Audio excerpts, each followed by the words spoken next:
Hello everybody, Jonathan here and welcome back to the channel. So today's video I am going to be having a movie night. I've got 3 movies picked out from the huge pile that I've collected in the last 5 weeks, which will be covered in the next 2 or 3 videos that are going to be going up onto the channel. I'm in the process of having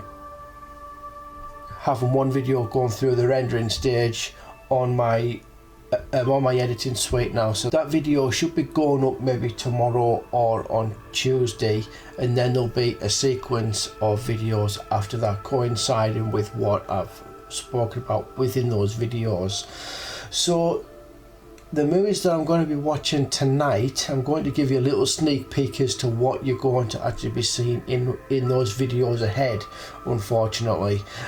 Tonight I'm going to be watching Nicole Kidman's Destroyer, Hereditary, and then I'm going to be finishing up with the movie Glass. Now I've got another movie beside me because I've just recently got this off Amazon, and now this isn't in the other videos that will be going up onto the channel. This is something brand new that I've only got in the last 48 hours, and I spent my afternoon yesterday watching this. I've seen it many times before, and I know you lot out there will have seen this multiple times as well in your lifetimes. It's an Arnold Schwarzenegger film, and I'm pretty sure this is a brand new release to Blu-ray, because I haven't seen it available until now, and that is The Running Man. Now you're probably wondering, why am I bringing this film up? Well, I've got something that I want to address with this, which maybe some people may not actually know about this release of it. In the features, this has two audio commentaries, one with the producer and with producer Tim Zinnerman and director Paul Michael Glasser, and the other one is with the executive producer Rob Cohen. Now there is other things within the special features on this, so I actually took the time to watch the commentary with the producer and director, and this transfer with the special features makes up a very, very interesting point. I don't want to go into it in great detail, but I will have to warn you that the commentary does actually contain some references to the ways that things are going in our society within today's world, and it just so happens that this film is actually set in the year of 2017. So you really, the reason why I'm bringing this up is that this is an absolute must pick up for anyone out there that is a big fan of this film, and for who wants a little lesson on what is going on in today's society, because this seems, honestly, the commentary on this film is phenomenal. It really is. It goes up there as one of the best in my mind. So I would really recommend picking this up just for the special features and that audio commentary, guys. So yeah, I'm actually really pleased I've got this film, because it's a film that I grew up with when I was a teenager. Maybe I shouldn't be saying that because of how bloodthirsty it can be. It was a movie that didn't really sit well with my parents when I was watching it anyway, let's put it that way. But yes, one of my favourite Schwarzenegger films, and in my opinion probably his best movie from the 80s is definitely this one. So yeah, definitely check it out, guys, if you haven't seen it. But for those that have seen the film but haven't seen it in this format, buy it for the special features. Really, really, really check this out for the special features. So yeah, so let's go on to the movies that I'm going to be watching tonight. I've already got my first one ready. I'm ready for the go. You might be able to hear the music of the PlayStation on in the background. So first up, we are watching Destroyer, starring Nicole Kidman.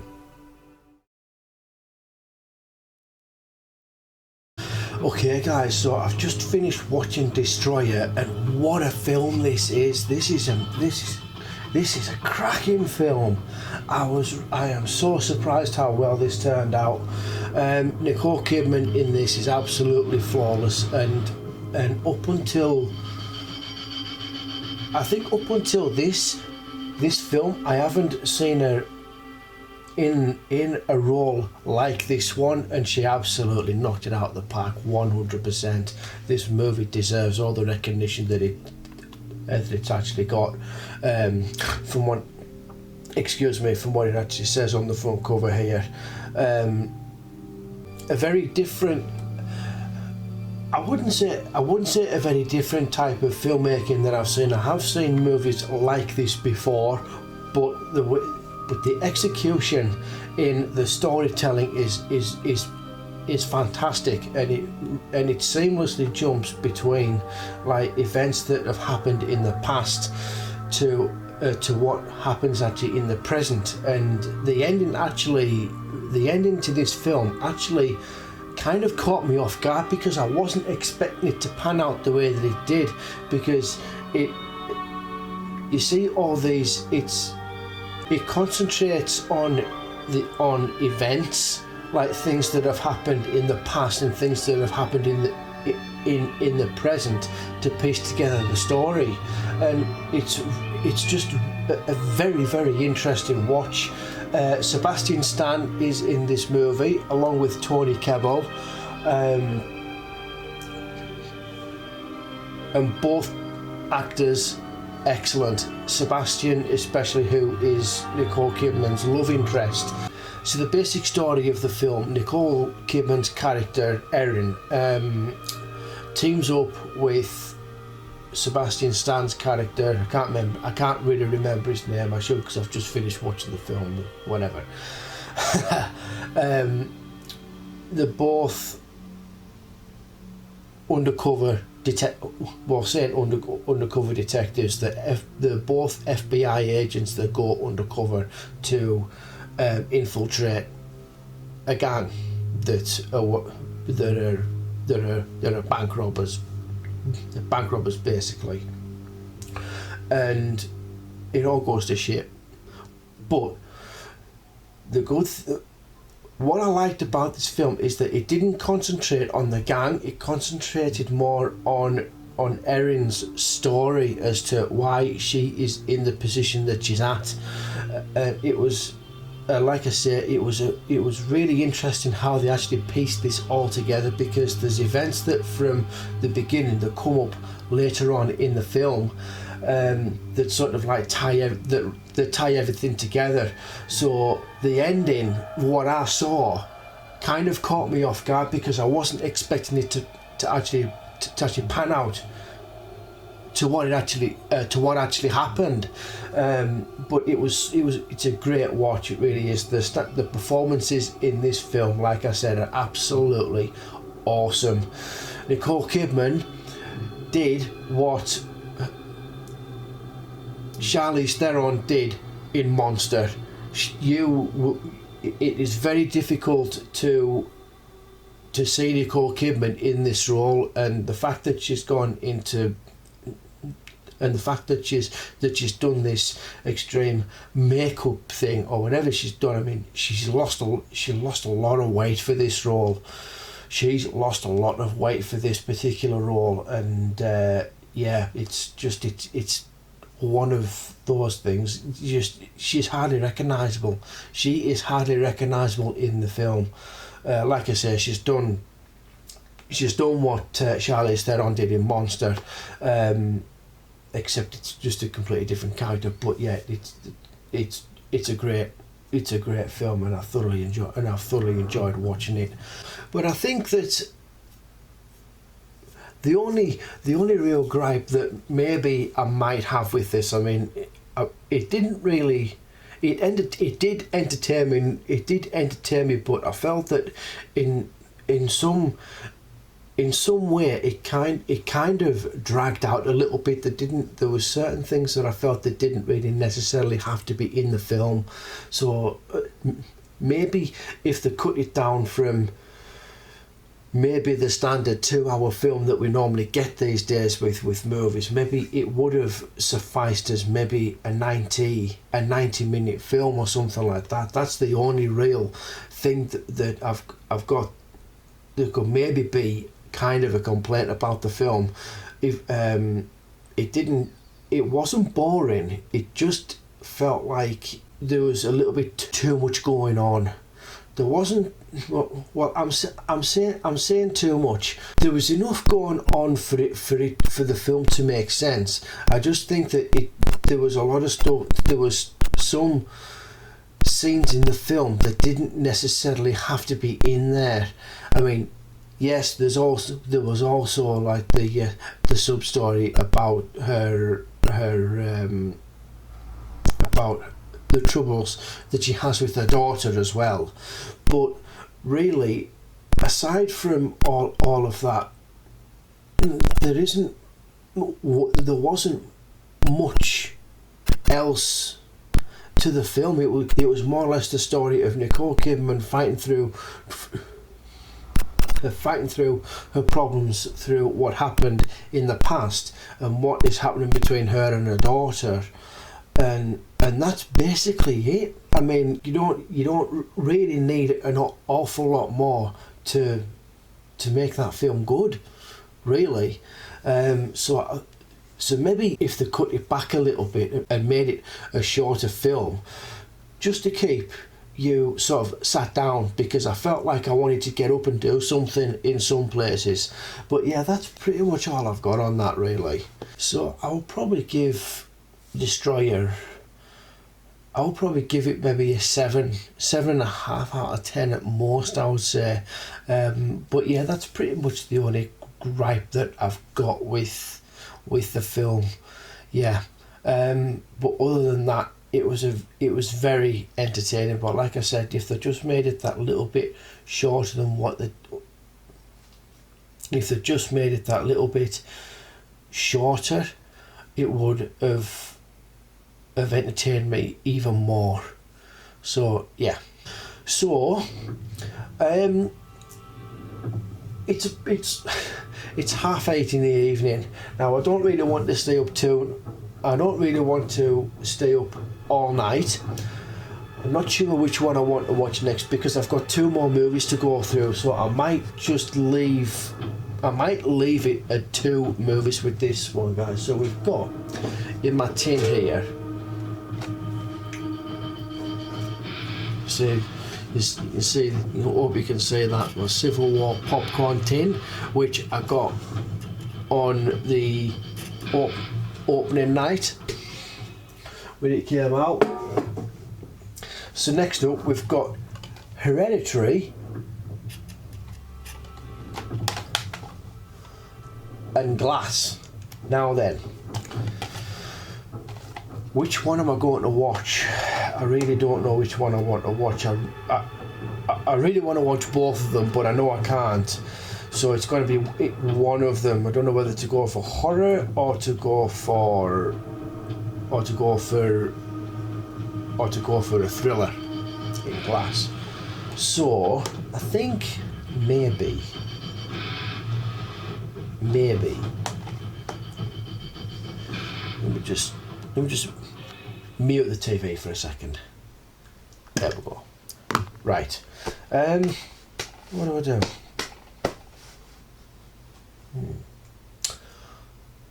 I know.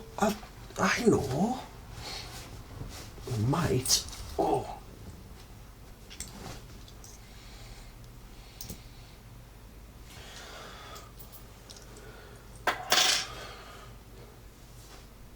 let's flip a coin and see. So we'll pick for the next one to watch, the last one to watch, even though it's only 2 movies. Which one shall we go for? Should we go for Hereditary or Glass? Right, so Hereditary, right, so we'll go left will be heads, tails will... Left leg for Hereditary, the right leg for Glass, so we'll go heads as the left, tails as the right. Right, so you can see we've got our coin, and which side is it on? I suppose in a way you guys don't know exactly what I've done here, so let's do that one again.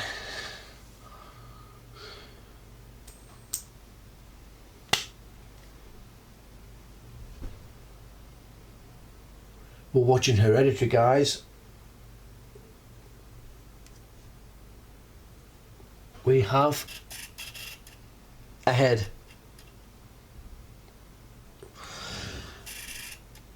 Hereditary, here we go.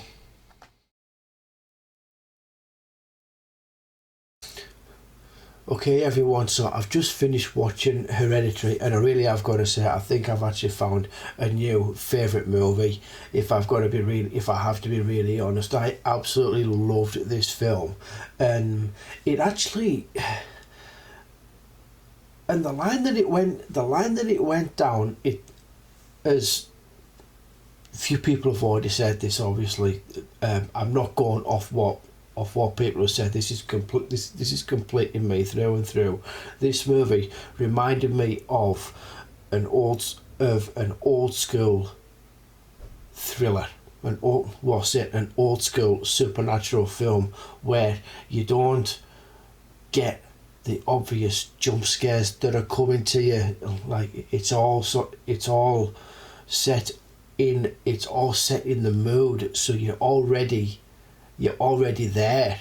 You already know that these things are going to happen without having to be thrown, without having to have a jump scare thrown at you. It's really well done in that respect, and the way that it's been filmed, like the camera angles, the setting and everything, it's almost like the way that it's been filmed is almost like a thank you to Sam Raimi when he did the original Evil Dead in 1980, 81 or 82, was it? Something like that. Very reminiscent. I mean, you've got the house in the woods. Then you've got the panning shots from ceiling to floor perspective, all those kind of shots and everything else. It's such a treat to watch, and there really isn't any flaws in the filming department. It's absolute. It's near perfect. In that respect, and I really have to give credit to Ari Aster for this. As a first-time director, he really pulled out no stops with this. I'm just a little bit through some of the special features, I'm watching some of the special features on the movie, and he's confessed to being a horror fan. He's confessed to being a fan of the horror genre, and it does show. It shows a lot in the movie. He uses some great techniques. He knows what people want out of a horror film, out of a movie such as this one. Even though it's not played for horror as in blood and guts, this one plays more with your mind than anything else. But it's just the way that he has taken a concept and been able to make it simple for people to understand, rather than having an overcomplicated story like some films that we've had in the past, horror wise or whatever, you know. But the way that he uses the camera in this film is very reminiscent of the original Evil Dead movie from Sam Raimi. I think he's sort of done that as kind of a thank you to Sam Raimi for what he produced in the horror genre by setting a standard that maybe should be followed into future projects from other filmmakers for that matter. But yeah, I had a really great time with this film. The story was nice and simple for me to follow. All of the actors were great. What was the little girl called? I can't remember what the little girl was called. He doesn't say what the actors are in this. I mean, they were on the credits there, but I really can't I really don't remember. But I do remember the son was. I've seen him before. I've seen him in something. I can't remember what it was, but it's just, like I say, it's great. It really is. The story behind it is after the death of Toni Collette's character's mum, after the funeral, things kind of got a little awry, with unusual things happening.